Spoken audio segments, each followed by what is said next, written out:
नमस्कार, मैं हूं सुधीर चौधरी और डीएनए में आपका स्वागत है। आज हम सबसे पहले प्रधानमंत्री नरेंद्र मोदी के बांग्लादेश दौरे का विश्लेषण करेंगे। प्रधानमंत्री ऐसे समय में बांग्लादेश गए हैं जब बांग्लादेश अपनी आजादी की 50वीं सालगिरह मना रहा है, इसलिए बांग्लादेश के लिए यह दिन बहुत महत्वपूर्ण है। आज हम इसका संपूर्ण विश्लेषण करेंगे कि इस दिन का बांग्लादेश के लिए क्या महत्व है, और इसके साथ ही आज हम आपको बांग्लादेश की प्रधानमंत्री शेख हसीना के पिता शेख मुजीबुर रहमान की कहानी के बारे में भी बताएंगे, जिन्हें बंग बंधु के नाम से जाना जाता है। बंग बंधु का मतलब होता है फ्रेंड ऑफ बंगाल, यानी बंगाल का मित्र। आज के विश्लेषण में हम आपको बताएंगे कि कैसे मुजीबुर रहमान वर्ष 1970 में पूर्वी पाकिस्तान के प्रधानमंत्री बनते बनते रह गए थे। तब उनकी पार्टी अवामी लीग को पूर्वी पाकिस्तान, जो अब बांग्लादेश है, वहां की 169 सीटों में से 167 सीटों पर जीत मिली थी, और इस चुनाव में जुल्फिकार अली भुट्टो की पाकिस्तान पीपल्स पार्टी हार गई थी। लेकिन इसके बावजूद उन्हें प्रधानमंत्री नहीं बनने दिया गया, चुनाव को रद्द कर दिया गया। इसलिए आज हम आपको यह भी बताएंगे कि कैसे फिर 5 साल बाद 1975 में शेख मुजीबुर रहमान और उनके पूरे परिवार की तख्ता पलट के दौरान हत्या कर दी गई। उस समय बांग्लादेश की प्रधानमंत्री और उनकी पुत्री शेख हसीना जर्मनी में थी।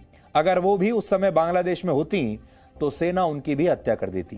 पिता और परिवार की हत्या के बाद शेख हसीना अपने पति के साथ जर्मनी से दिल्ली आ गईं और दिल्ली में वो 6 साल तक रहीं।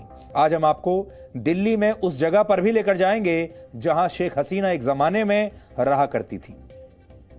इसके बाद हम होली से ठीक पहले आपको कोरोना वायरस से सावधान करेंगे और तस्वीरों के जरिए आपको बताएंगे कि कैसे भारत के लोगों ने कोरोना वायरस को गंभीरता से लेना बंद कर दिया है, जबकि कोरोना वायरस अब लगातार भारत में फैलता जा रहा है एक बार फिर से। आज हम आपको लापरवाही की 4 बड़ी तस्वीरें दिखाएंगे, जिससे आपको हमारे देश का असली चरित्र भी समझ में आएगा। और आखिर में हम आपको बताएंगे कि दिल्ली में 40 साल के एक व्यक्ति ने कैसे अपनी पत्नी और उसके पूरे परिवार की जहर देकर हत्या कर दी, क्योंकि आज इस खबर की बहुत चर्चा है। यह व्यक्ति दिल्ली के ग्रेटर कैलाश में रहता था, एक बिल्डर था और इसने बीकॉम तक पढ़ाई की है। लेकिन इतनी पढ़ाई लिखाई करने के बाद भी, दिल्ली में रहते हुए भी इसे लगता था कि उसके मृत पिता उसके बच्चे के रूप में उसी के घर में दोबारा जन्म लेना चाहते हैं, यानी अंधविश्वासी था।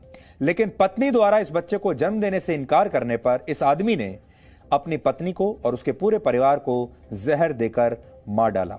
ये सारी जानकारी इस व्यक्ति ने इंटरनेट के जरिए जुटाई और मौत का ये सारा सामान भी उसने ऑनलाइन खरीदा।